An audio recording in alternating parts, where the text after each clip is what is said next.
Can you imagine visiting a dentist under a tree or being baptized in a hospital? Through the years, the Adventist Hospital in Seoul, South Korea has done everything possible to reach the Korean people. Occasionally, this meant pulling teeth outdoors. Then, about 50 years ago, the 13th Sabbath Offering Overflow helped expand the hospital so that it could care for more people. This special offering promotes specific projects around the world that grow the church in tangible ways. These projects change lives, sometimes by supporting institutions that provide educational opportunities, medical services, evangelistic training, and more. One such institution was the Seoul Sanitarium and Hospital, which opened in the 1930s under the leadership of Dr. George Ryu. By 1967, South Korea had endured both World War II and the Korean War. And yet the Adventist Hospital still stood. The former division president wrote, "The present buildings have withstood the ravages of time and 2 wars. An entirely new plant is needed, and the amount to be realized from the overflow will be but a part of the full amount required." Land was sold to raise additional money, and donations poured in from church members and workers. The next year, plans were underway for the new hospital. The long-awaited day finally came. At the official groundbreaking ceremony in 1969, the details of the new hospital were shared. Utilizing the most up-to-date hospital design, this 160-bed general hospital will be the most modern and efficient in Korea, yet will be neither the largest nor most expensive.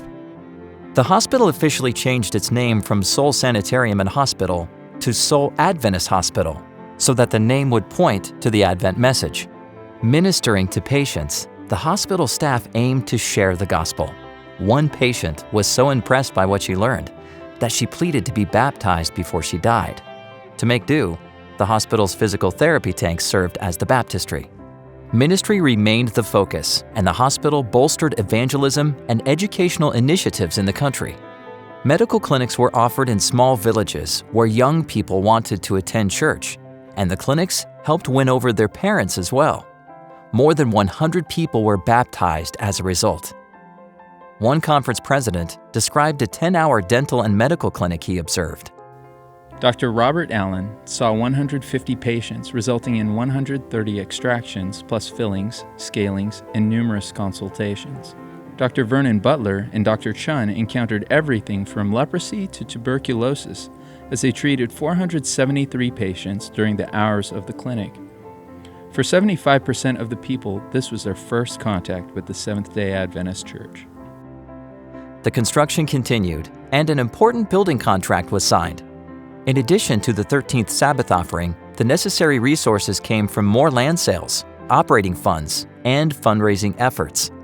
The hospital expansion opened in July 1976. The day was a joyous one. This tremendous project was finally completed after 8 years. S.D. Kim described the highlights of the 160-bed facility. The new hospital has central air conditioning and heating, piped-in oxygen and vacuum to every patient room, a speaker system throughout the building, and many other features make it one of the finest medical centers in Seoul. The Seoul Adventist Hospital has expanded and grown even more since then, adding services and increasing its patient capacity. It continues to be a beacon of health and healing in South Korea and cares for thousands of patients each year. The 13th Sabbath offering contributed to this first major building project, which captured the attention and hearts of Adventists around the world. Thank you for supporting 13th Sabbath offering projects, both in the past and today. You've made a difference in the lives of many of God's children.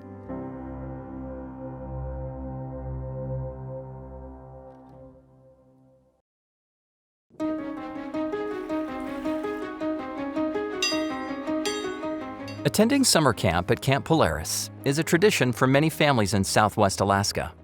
For generations, children have eagerly boarded planes and boats to spend a week in this remote, pristine setting. Many of these campers come from less than ideal homes, where poverty, alcoholism, and abuse are common. Some work hard and carry heavy responsibilities. So it's a really big deal that they get to come to camp, and the fact that They get to be away from their families, away from the pressures of home, away from the village is awesome. Camp Polaris is an oasis year after year where the kids can escape the challenges they face at home. The fact that these kids could get away from it and to actually be kids is huge. They struggle every day. All year long, the children look forward to camp where they can grow closer to Jesus, play with friends, and enjoy activities from crafts to water sports. Everyone here has one focus in mind, and that focus is that these kids learn about God and how He is their best friend and how He created them and loves them very much and wants them to go home with Him. Through the years, the staff at Camp Polaris has done an incredible job of reaching out to the community with the few resources they've had, but they have faced some real challenges. Many of the buildings were in desperate need of repair, having been built more than 60 years ago. Restroom and bathing facilities included 2 outhouses, a run-down sauna, and the icy waters of Lake Aleknagik. But all of this has changed, thanks to your contributions to the 13th Sabbath offering in 2015, which provided supplies to build 2 bathhouses with showers and toilets. The new bathhouses at Camp Polaris are going to make a tremendous amount of difference for the kids that come to camp here. It rains a lot here, and so we often have kids that are wet and cold, and they'll go swimming in their cold because the water's cold. And in the past, they've just gotten out and really had nowhere to go to get dry. And now with the new bathhouses, they're going to be able to get out cold, go in, get a shower, get into the steam, and get warm and toasty. So now our kids are going to go home happy and healthy too. So the bathhouses are a tremendous asset. We're going to have more and more kids because of them. The new facilities will make it easier for the staff to reach the children spiritually because they will be able to focus better when they're warm and comfortable. Camp will be extended during the summer, and this will include the addition of a family camp for the community. I just want the World Church to know that this is really setting a foundation for more exposure in the community. Campers and staff at Camp Polaris were blessed by your generous support through prayer, giving, and even with letters from all over the world. And it was just from the heart of all of you out there in this whole worldwide church, and then those of you that I don't know your language and I couldn't respond, well, thank you so much for your offerings. I don't know how to express how much this all is going to make a change out here for the gospel. Thank you for supporting 13th Sabbath offering projects like this. As a result, more hearts can be touched by Jesus as we await His soon return.